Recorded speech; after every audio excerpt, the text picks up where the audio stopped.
Well, welcome everyone to the Mound Science and Energy Museum Association monthly seminar. We are at the Mound Cold War Discovery Center in Miamisburg, Ohio, operated by Dayton History. And tonight our speaker is going to be Miss Mackensie Wittmer, who is the Executive Director of the National Aviation National Aviation Heritage Alliance, which has to do with the Dayton area and aviation from its beginning there. So we're going to be very pleased to have Mackensie with us. And without further ado, I'd like to welcome her up to give her presentation. Thank you.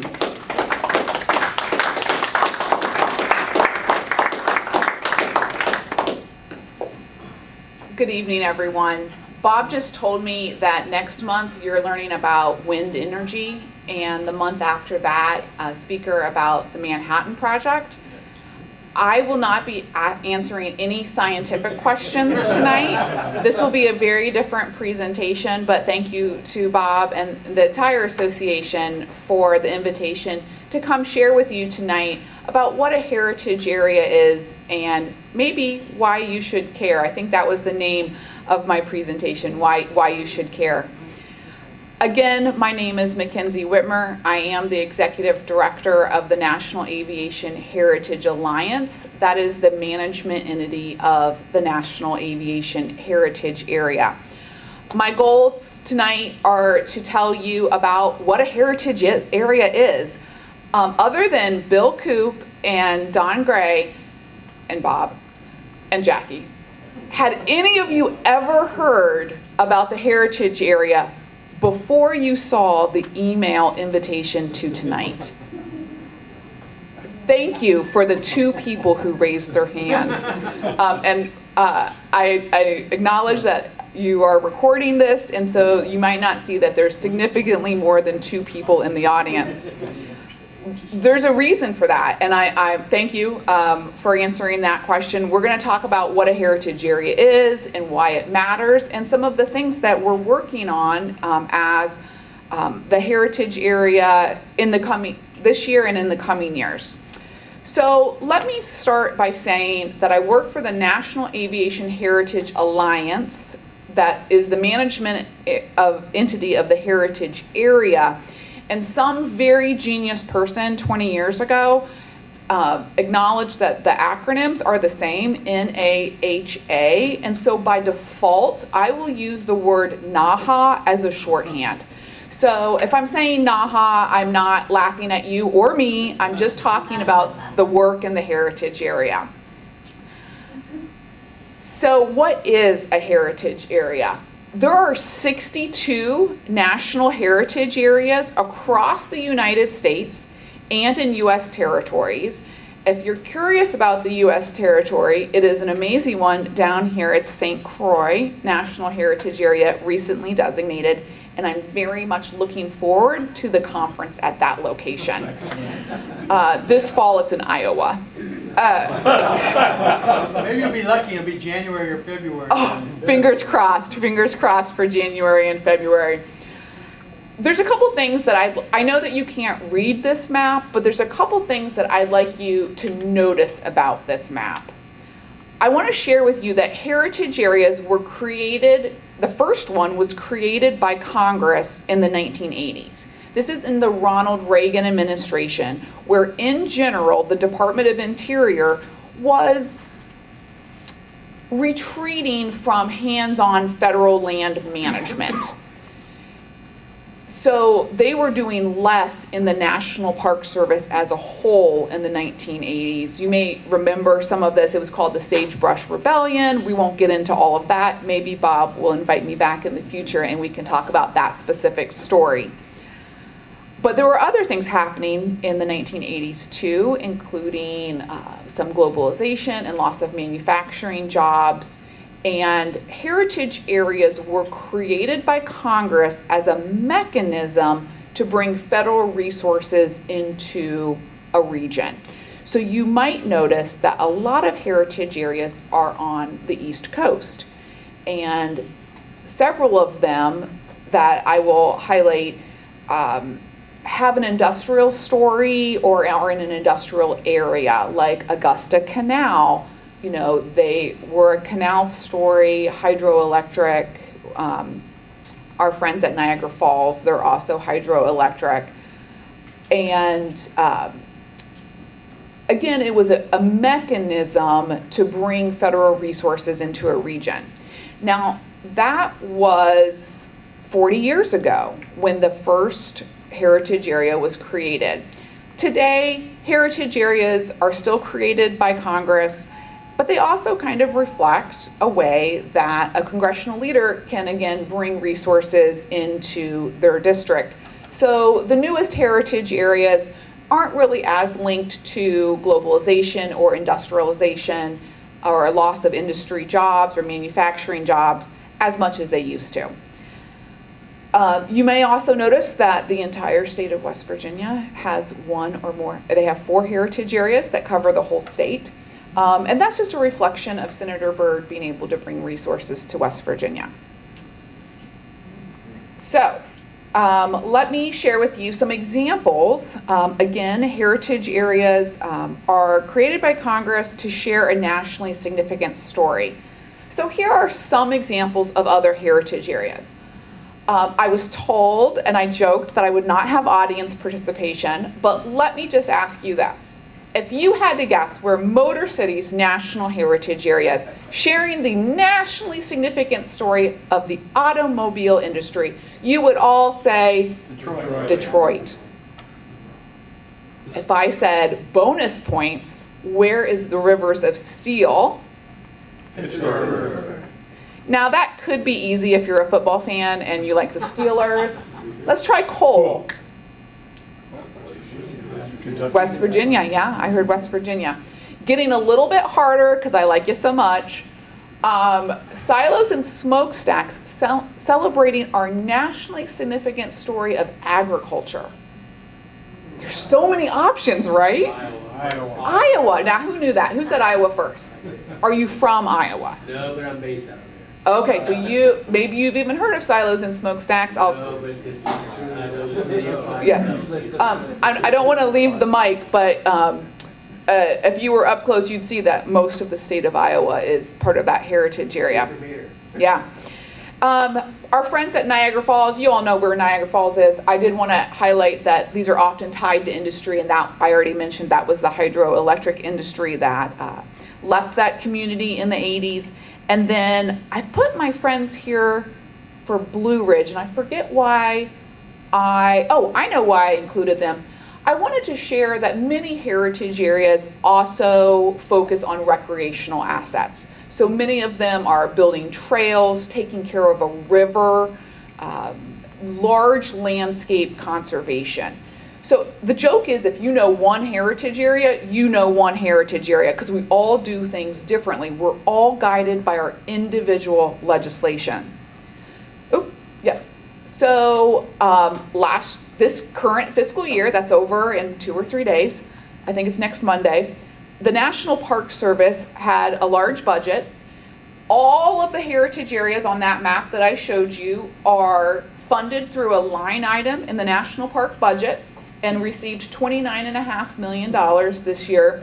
And then through a funding formula and an administrative fee, the heritage area receives a federal grant of $500,000 a year to do our work. So heritage areas as a collective whole are significantly less than 1% of the overall NPS budget. And because of a funding formula and our current appropriation rate, our goal is to use our money as efficiently and effectively as possible. I shared with you that we have a founding legislation, and with that founding legislation comes geographic legislative boundaries. So I don't wake up on Wednesday morning and say, hey, I want to do something with Toledo, or I want a partnership in Cleveland. We are guided by our legislation, and does include these 8 counties. In order for us to expand our heritage area, that would require a congressional fix. That would be a piece of legislation. So we have these core 8 counties that are defined for our heritage area. The mission of the heritage area is to preserve and develop the assets. The mission of the Alliance is to preserve and develop the assets of the heritage area and to promote the heritage and future of aerospace. The reason the legislation passed in 2004, 20 years ago this year, to create the National Aviation Heritage Area is because the assets that can tell our story were already here. These are our designated partners, and I won't read them to you, but these are defined either by our legislation or by our bylaws. And these organizations have a seat on the board that I report to. You might see many organizations that you know very well. And so it's my job to come alongside these partners to advance the region. In addition to our designated partners, we work with numerous informal partners within our geographic boundary and outside of our boundary. Here are some examples. We can work with corporations such as the Airstream Heritage Center in Jackson Center, Ohio. If you have not been to that site, definitely go. Endorsed by Bill Coop. It is 20 minutes from the Armstrong Air and Space Museum. They have a small aviation heritage story, wonderful fun factory tour, seeing Airstream campers being made by hand. We have had a couple partnerships with them. We can also partner with regional organizations, and that could be Chamber of Commerce or things like our Dayton Development Coalition. And we can also partner with units of government, whether it be city or state government. But what do we actually do? Like, because you know Carillon Park, you know the Air Force Museum, but what does the heritage area staff do? So we really work in a couple different silos, and let me start with this one. The first one is we set the table for collaboration. That is the number one priority laid out in our legislation, is that we convene the nationally significant assets at the table for their cooperation and collaboration. So I've already shared with you that those designated partners have a seat on our board. So we're connecting at that board level. We also connect at the executive level of our designated partners, and we also connect at our staff level, whether it's providing training or through a communications council where the marketing PR people of all of our partners are coming to the table, sharing ideas, sharing resources, sharing funding opportunities. I'd actually like to share one that you might not know about, but I had the privilege of working with Jackie on. You may remember a movie came out last year. Maybe you saw it. Who saw this movie? Now, who loved this movie? Less hands, less hands. Okay, well, I saw it in the theater. I don't know if you saw it in the theater. But here is an example of something that's happening in our world that allows us to pull different partners together. So it was my pleasure to work with Jackie Miller and a number of partners to come up with this itinerary on how, so this is just a snapshot, but this was an itinerary that the heritage area put out in advance of the movie to encourage people to go see the Dayton project sites that fed into the Manhattan Project. So that's an example of collaboration. It's not always super formal. It's not always super long. Sometimes it's a very targeted project like this Oppenheimer film. And I'll come back to that in a minute. So collaboration, number one. Another way that the heritage area does the work of supporting and developing our partners within the heritage area is our grant program. We have 3 grant programs, and we're finishing up a fiscal year, and these grant programs will launch again on October 1. And this year we have granted up to $325,000 into the community, into the heritage area. We acknowledge that the amount of money that we have to grant into the community will never sustain the Air Force Museum, Carillon Park, Armstrong, Waco, all these places that are doing great work. But our job is to come alongside them and help them accomplish meaningful projects that advance their organization. 2 examples here. If you've not been to Woodland Historic Cemetery and Arboretum, a recent project was redoing the Wright family grave site. And then these are my friends up in Wapakoneta, which is the Armstrong Air and Space Museum. A few years ago, we funded the trailer, and then more recently, we funded the wraps for the van and the trailer. In addition to our formal grant program, which is a board-reviewed grant panel, scoring and ranking projects, we also have our special project fund. And this is a way that we can help one-time projects, sometimes they're community assessments, sometimes they're feasibility studies, to complete a specific task. It's also the way we work with our federal partners, because I cannot grant dollars to a federal partner.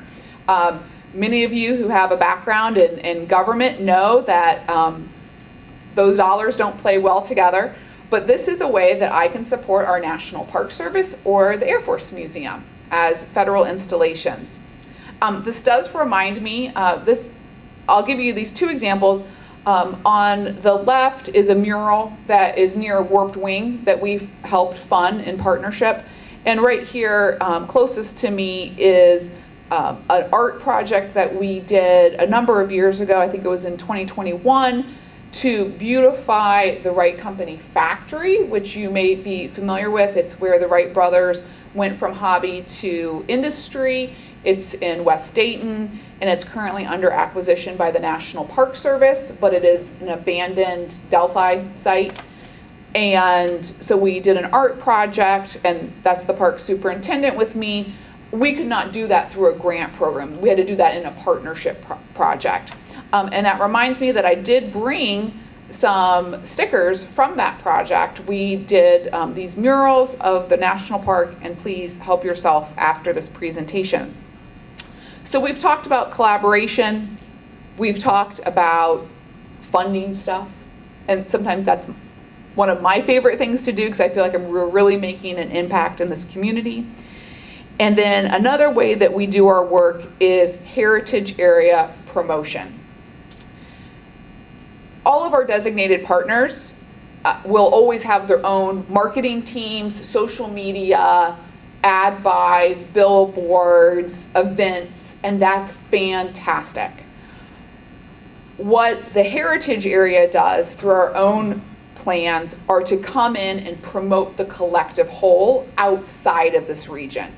You might never see an ad for the National Aviation Heritage Area in your normal life, because our goal is to promote cultural tourism where we want people who are coming to the Air Force Museum to stay longer and spend more of their tourism dollars, get a hotel, go to a restaurant, buy something in a gift shop, have an impact in our community.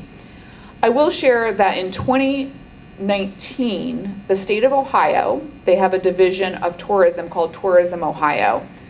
They estimated that the collective impact of the heritage area, so not just me and my staff doing our work, but the collective heritage area had 1.4 million visitors and a total economic direct impact of $226 million. We are back to, many of our partners are back to, most I think, are back to pre-pandemic numbers, but we have not done another study. In addition to promotion, we help our partners work with the Ohio Department of Transportation to get those beautiful brown and white signs. We do passport stamps and social media itineraries like the Oppenheimer one I just showed you. And we invite writers to visit our sites to promote those individual sites.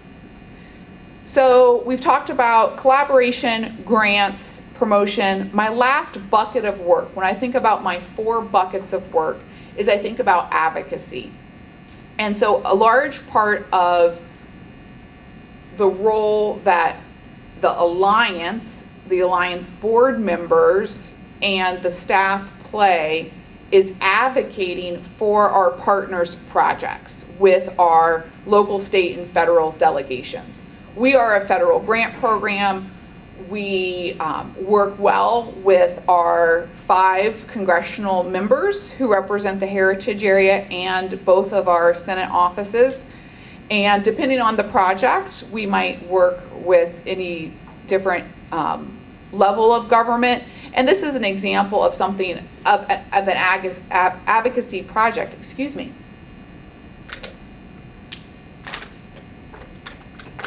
I told Bob I was going to need that water.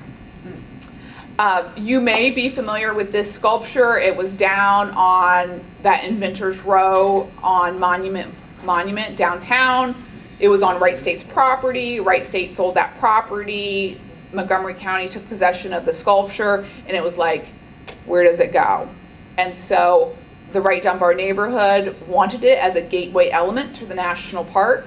Some other organizations wanted it as well, but like that was an opportunity for me to work with city government, write letters of support, and I'm thankful that they did choose to install it as a gateway element for the park.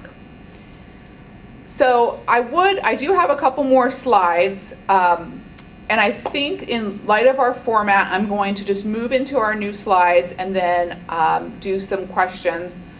So that's like what we do. And now I want to share some specific things that are going on right now that you might be interested in.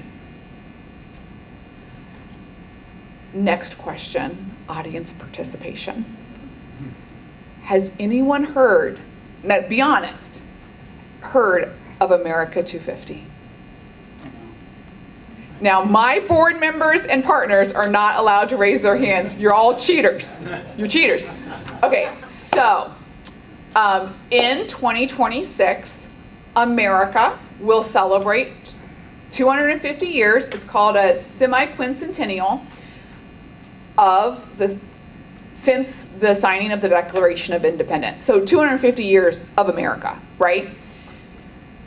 There is a national commission and a national effort, and the National Park Service will have some efforts around the America 250 in 2026.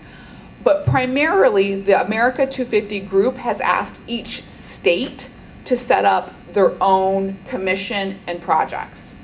So these logos are for Ohio, and it's again, a pleasure to work. This is an example of a collaboration. NAHA's not bringing substantial money to these projects, a couple dollars here and there to get something done. And they're going to do a couple different things. And if you're particularly interested in this, I would encourage you to go visit their website. They have some signature events. If you are passionate about the Ohio River, if you're passionate about, there's some education programs around civics, but how it ties to the National Aviation Heritage Area and to the Mound Cold War Discovery Center is this Ohio Trails and Tales Air and Space. This is where recently they launched a program where it's connecting more than 30 sites all across the state, and this site, the Mound Cold War Discovery Center, was included on that trail. If you're interested in sites that are maybe similar to this site, I encourage you to check that out and see if there's someplace that you didn't know about, someplace in the state of Ohio, and I encourage you to, if that's of interest to you, follow them on social media. For NAHA, we will primarily be promoting this Air and Space Trail because this is many of our partners and right in our wheelhouse and themes. The second project that we have going on right now is an example of our advocacy. You may be familiar with the Dayton Aviation National Historic Park. They have numerous sites in Dayton, and one of them is the Paul Laurence Dunbar House, which celebrates the African-American poet Paul Laurence Dunbar. It is in West Dayton near the Cycle Shop, The building is owned by the state of Ohio. It's administered by the Ohio History Connection, and it is a unit of the national park. Well, this structure needs some significant restoration. So through a generous congressionally designated spending from Senator Brown, there was $350,000 allocated through the Save America's Treasures grant program to NAHA, to the organization that I work for. And so working in partnership with the state of Ohio, we are currently under the process of doing a more than $700,000 brick restoration project here at this house. So like, that's just a kind of an example of like the work we do. Like we advocate, and sometimes we actually receive those federal dollars to help our partners get some things done. So this is really exciting. The scaffolding is not up. We're running against some masonry deadlines because of the winter and finding some salvaged brick, but we will be completing this in 2025. So it's awarded. The next project that we currently have going on is the American World War II program. I'd like to tell you a little bit more about this one because I think that this is probably the thing that I'm working on the most, that maybe you care the most about, and I'd love to chat with you after our presentation about this if this is something of interest to you. In 2019, there was a piece of legislation that created the American World War II Heritage City designation. And Congress gave it to the National Park Service to administer. There's a couple nuances of this program, and the most exciting thing is the way that the legislation was written is you can only have one per state. So when the National Park Service put out a call for sites and nominations, our partners rallied to make sure we were in that first cycle, that this region, which is actually, it says city, but the nuance is that you can do a political jurisdiction. So we did Montgomery County. And so all of Montgomery County, and Montgomery County of course had to support it, but all of Montgomery County is designated as this World War II heritage site. So I think it was created in 2019. I think 2021 was the first call for nominations. I think it was awarded in December of 22. And now through the some generous support from the National Park Service, we are moving forward to figuring out how we're going to leverage this. And I'd like to tell you a little bit more about what we're thinking, and I would love your comments and input at the end. So it's ultimately an unfunded designation. It won't be a pathway to large dollars, but we have some dollars to do some work. So the project team that has been assembled has just met a few times, but I think where we're moving to is an opportunity to do some storytelling. And of course, there will be opportunities to point people to assets and attractions around Montgomery County, kind of like that Oppenheimer itinerary, because a lot of our stories aren't really sites, right? They're really the people. They're really the inventions or the innovations, and you can't always see that in a museum, right? Like that might not be represented. Some of those stories, whether it's about, McCall's making patterns for volunteer outfits, or Operation Paperclip, where they're bringing German scientists over to the base. You can't just go somewhere and see that story, right? So I think that the project is moving towards a storytelling opportunity. And I hope as the Mound Association, you are proud of your legacy connected to the Manhattan Project and how the Mound grew out of that project. And I believe there are probably some stories here that I know that after this is done, when we're standing around, you have stories to share with me that I would never even imagine, right? You don't even know, right? So this is an active project that's just getting started. If you are passionate about World War II, if you are passionate about the Mound Association's legacy around that, please come talk to me afterwards. I welcome that. The last thing that I will talk about as a project that is going on is World Heritage. You've probably been to a World Heritage site. There are many in the United States. You may also be aware that this year Ohio received its first World Heritage designation in the Hopewell Ceremony Earthworks. Hopewell Ceremonial Earthworks and Dayton's aviation sites, so particularly the Cycle Shop, Hawthorne Hill, Wright Hall, which is at Carillon Park that has the plane, and Huffman Prairie Flying Field. The Dayton aviation sites, that's what I mean when I say Dayton aviation sites, both Hopewell and Dayton Aviation were nominated to World Heritage in 2008. From 2008 until this year, there had been an organization called Ohio Heritage that was advocating for both designations, for both projects. Both are on the tentative World Heritage list. That means they crossed that first hurdle. They are, if you Google UNESCO or World Heritage and you look at the tentative list, you will see that Dayton, Ohio is on that tentative list. But we've been on the tentative list since 2008. And with Hopewell and Dayton Aviation, there was a joint advocacy, and the Hopewell sites had some momentum. And now that they have received designation, it leaves us to think about how will we continue the conversation around Dayton Aviation's sites.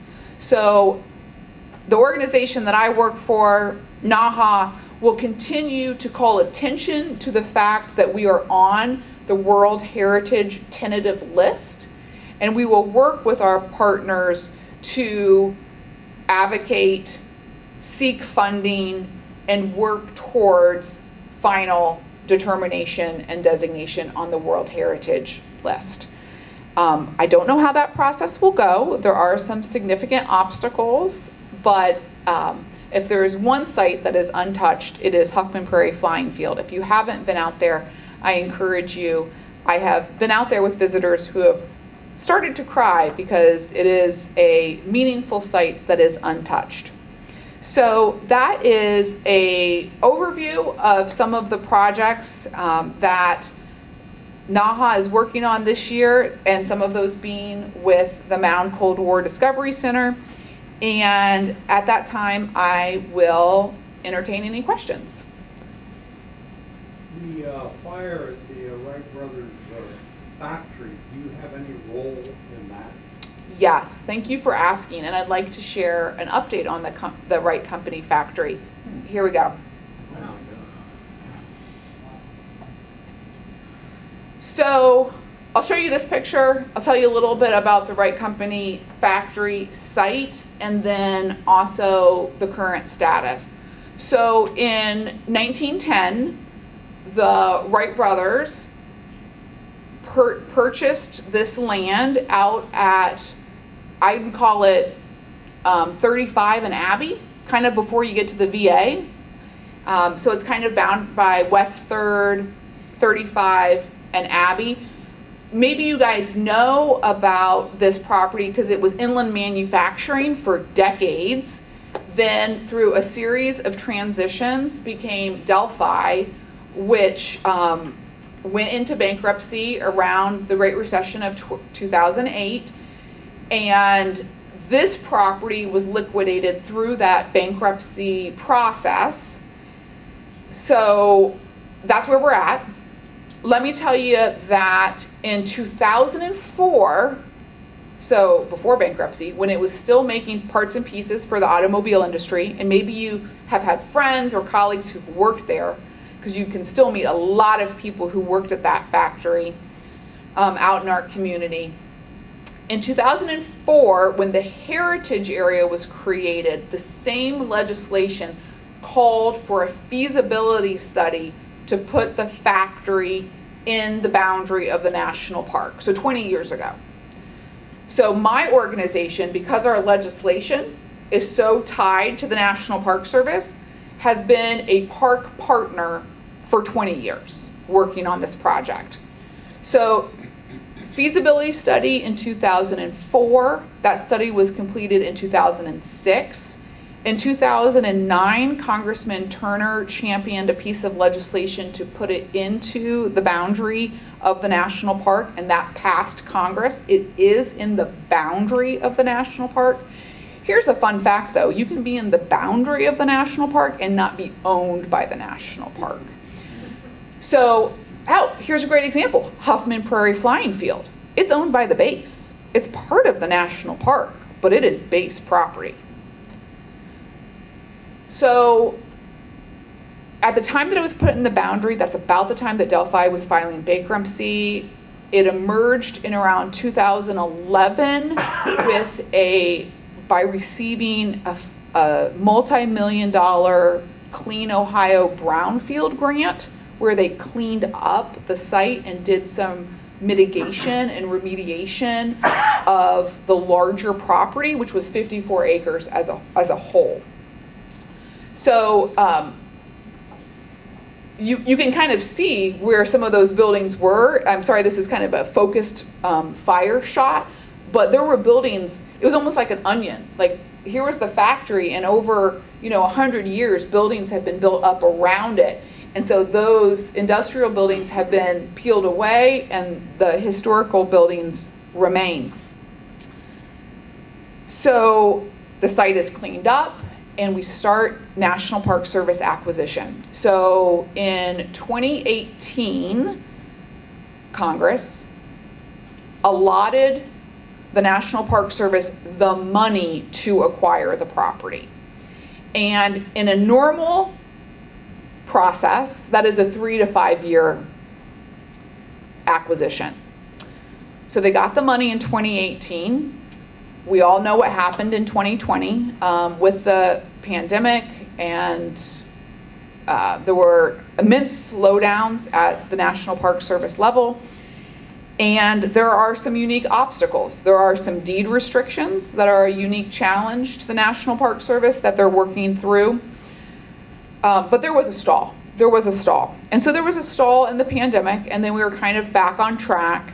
And then in March of 23, this kind of gives you a little closer, if you can see it without the glare. This is building 1. This is building 1 and building 2 are the historical Wright brother buildings. There was a significant fire on March 26th of 2023. I remember when I got the text, it started at 3 a.m. on a Sunday night, and a friend who happens to be married to the fire marshal texted me and said, hey, the factory's on fire, and it's bad. And it's just like your heart drops into your stomach, because it might not be me, but the organization I work for has been working on this project for 20 years. And to have a fire at this point is devastating. I will tell you this because it is spoken about publicly. There was nothing in that building that should catch fire. There was no utilities. There was no chemical storage.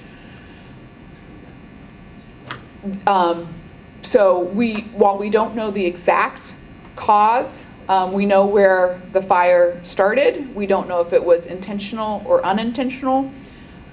We may never know, and at this point, maybe it doesn't matter because the building is burned.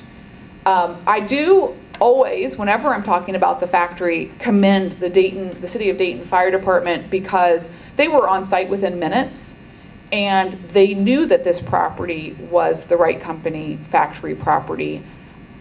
I believe, I have not been told this expressly, so this is Mackensie Wittmer talking. Maybe I should step away from the podium and not in my official capacity. But I believe that because they knew this was the Wright Company factory, they fought the fire. We have fires in the city all the time. And if it's an abandoned property or a storage facility that is known to be vacated, maybe this would have just been allowed to burn. So they did work for over 24 hours. They had to pull in water sources and other fire departments from the community to fight the fire. There is significant damage. This changes how the National Park Service will use this site in the future. We have a couple immediate goals. The fire, first of all, the fire paused everything. Because how can the National Park Service move forward with buying a property if they don't know what kind of damage has happened, right? Like, you think you're buying one thing, you've done the environmental surveys, you've done the title research, you're doing the appraisal, and then there's this fire. So giant question marks from the National Park Service. Giant question marks from the city of Dayton, because here they were walking alongside the National Park Service towards acquisition, but now the property has changed. And what are the environmental impacts of having this fire site, right? This damage sitting out there in a community right next to a library, you know, and the site was secure before the fire at best, but obviously not completely secure because the fire was started. And we did know that people were getting in from time to time, but it seemed like more like urban explorers and not anyone with malicious intent, right? I am pleased to announce that after a 17-month pause in the acquisition process, the national park has restarted. So that is a huge achievement for that community and for the national park. From today, maybe I'll come back, barring additional obstacles, which is the most hilarious comment I could ever say with this 20-year project, but barring additional obstacles, it will be at least 2 more years before the national park acquires this property. Once they acquire the property, at that moment, when that is done, that is when they can start asking the National Park Service for money to actually do something. So there's only money to acquire. Right now, the city of Dayton has about $11 million from a variety of sources to do some site prep, some work on the site, but the site as a whole, not specifically the little 3.5 acres that the national park is trying to acquire. And each bucket of money, whether it's American Rescue Plan money or state capital dollars or an earmark from a legislator, those all have different rules and regulations on how they can use that money. So this is a big project. I might not see this project to fruition, right? Like, when I'm talking with our park superintendent, he's like, I'm not gonna, like, this is a 10, 15 plus year project to get to the point where we can welcome the public to this unit of the national park.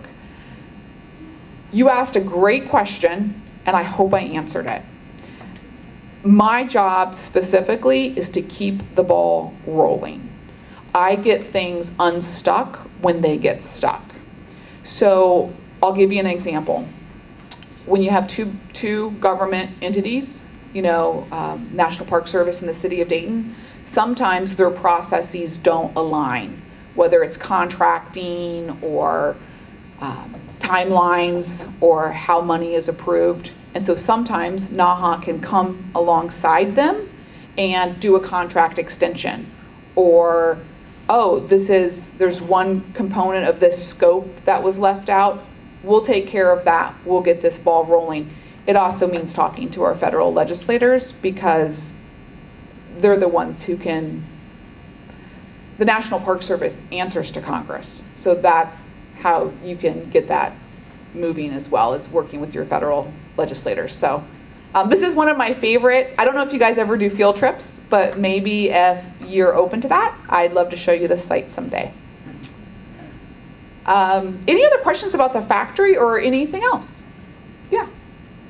So I noticed the 8 counties are all contiguous. Yes. Let's say that you wanted to expand the aviation area to include say Spokane, Washington, can you go outside the boundary of the state that the area is in? Thank you for that question. That is a great question that I want to talk about both outside of Ohio and inside of Ohio.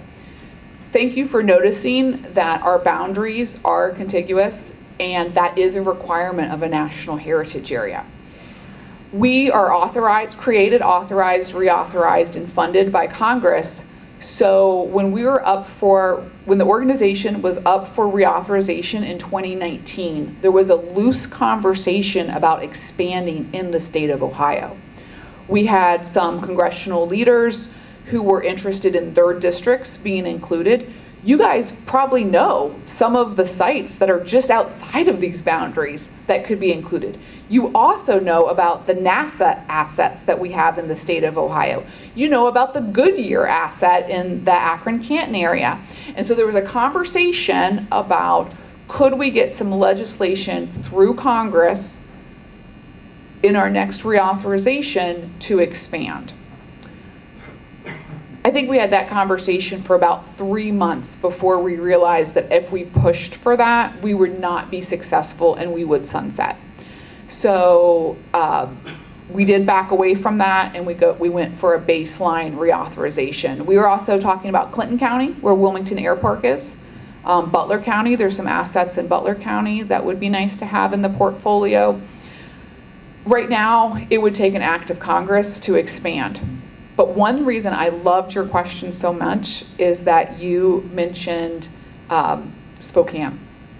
And just this week, you know, as an organization, we have the Google alerts that tell us when our organization is mentioned. And I got a Google alert from a newspaper in Seattle. And it was talking about how there needs to be a National Aviation Heritage Area in the state of Washington. I know I closed my slideshow, but there are at least 2, if not more, heritage areas. Oh, good. In Washington already. There's Mountains to Sound Greenway and Maritime Washington. So one is like shipping and one is like a recreation forest conservation group. And it cited Naha as an example of a heritage area for aviation, and then it cited those 2 Washington ones as, we know we can be successful in this. And so for me, running the National Aviation Heritage Area in the state of Ohio, I'm very interested when other states who have legitimate assets are talking about becoming their own heritage area. They could not become part of national aviation, but they could, through grassroots efforts and through working with their congressional leaders, they could create another aviation heritage area. When we got wind of this about a year ago, we decided to trademark our name so no one could be the National Aviation Heritage Area, but they're welcome to come up with another name like National or Aviation Heritage Area Northwest. You know, and I would be delighted to talk with them about how we do our work, right? They're getting ready, that region is actually getting ready this year to celebrate a centennial of a around the world flight that started and ended there. And there is a community effort and a strong aviation community there. But will they ever be part of ours? They will not. They will not be part of our heritage area.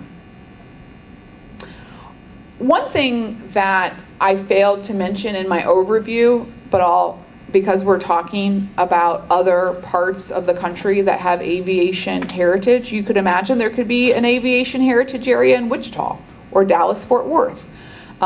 Dayton, Ohio is not the only place, and the state of Ohio is not the only place. We make parts and pieces for Airbus and Boeing, and there are plants that do assembly all across this country, right? What I didn't talk about is, we talked at the very beginning about heritage areas are a way for a federal legislator to bring resources into the community. And what I didn't really focus on, and maybe I should have, is how a heritage area is one tool in the economic development toolkit to support our cultural, our community identity, right? When we have Joby Aviation announcing a plant with 2,000 jobs on the lawn of Hawthorne Hill, yes, Hawthorne Hill did not bring that company to Ohio. It is a portfolio of reasons of why Joby decided to come to this region. Everything from incentives to logistics to suppliers, just like how Intel decided to come to Columbus. But our story, our community identity around aviation and aerospace can be one small slice of that pie that makes all of our lives as we work to improve our region just a little bit better, in that quality of life. And so, I think of our friends in the state of Washington, and they have a lot of resources and a lot of jobs, and they are a leader in aviation and aerospace, and we are too. And so, thank you for reminding me that I wanted to talk about why you should care that there's a heritage area. Again, you're never going to see an ad. You're probably never going to come visit my office, except for a couple of you. But you should care because there's a team of people, including a 40-member board, who are waking up and thinking about how we can advance this region for our residents. And that's around aviation and aerospace. So, another question. Anything else? Yes, Don. So, in the World War II aviation, I'm sure you know about this, and I think some of the others might, but we also have NCR Building 26, Joe Desch, and the Bombay development on our part. Thank you, Don, for mentioning that. And if you didn't hear Don, he was talking about the Joe Desch project. And there's been a couple books written about the Joe Desch project. And I think that story is told at Carillon Park a little bit. I think that it's a great story. And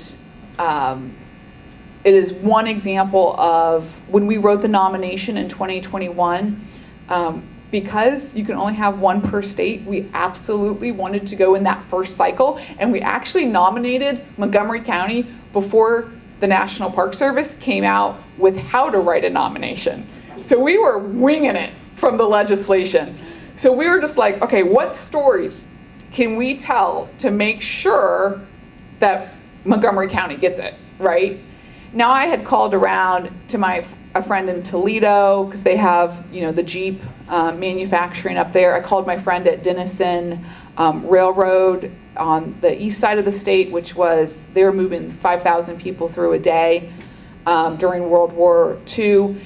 And I said, hey, are you going for this? Are you, because I wanted to make sure, like, who else is going for it? What's our competition? But also, like, just to be respectful too. Tell them that we were going to go for it. Share it, And so when we wrote it, we ended up with an 11-page nomination of just citing stories. And we acknowledge fully that the nomination that led to that designation is not comprehensive.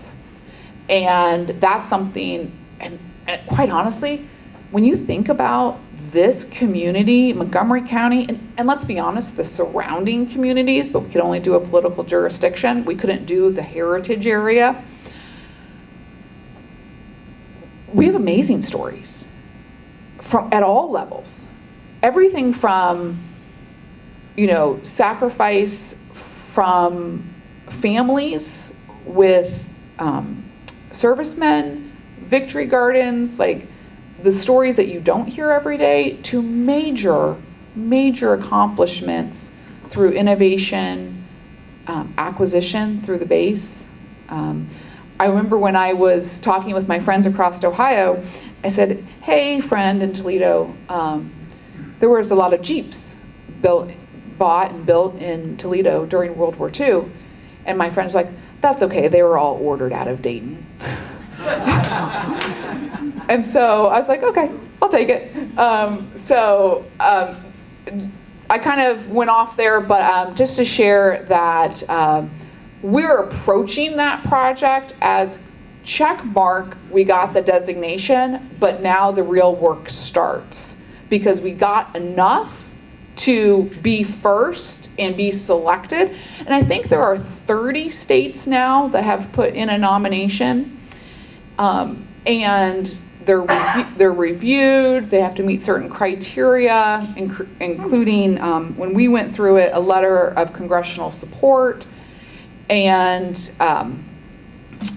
so 30 states have gone through this process. We're also talking with our friends in the Tri-Cities area, Oak Ridge, Tennessee, and Los Alamos, New Mexico. We've also met with our friends in Pittsburgh and Evansville, Indiana, talking about how do we work together, right? So who's around Ohio? Who are our designations? There's not anyone from Michigan yet. But how do we work with our colleagues who have this designation surrounding Ohio? And how do we work with our colleagues across the country who have similar stories, right? So the Manhattan National Park, the National Park Service has a Manhattan Project National Park, and it's those 3 sites. Dayton was evaluated but not included in the national park. So trying to work across the state, the country, but also within our community, because we absolutely do not have every story identified. Okay. All right. Thank you. Thank you.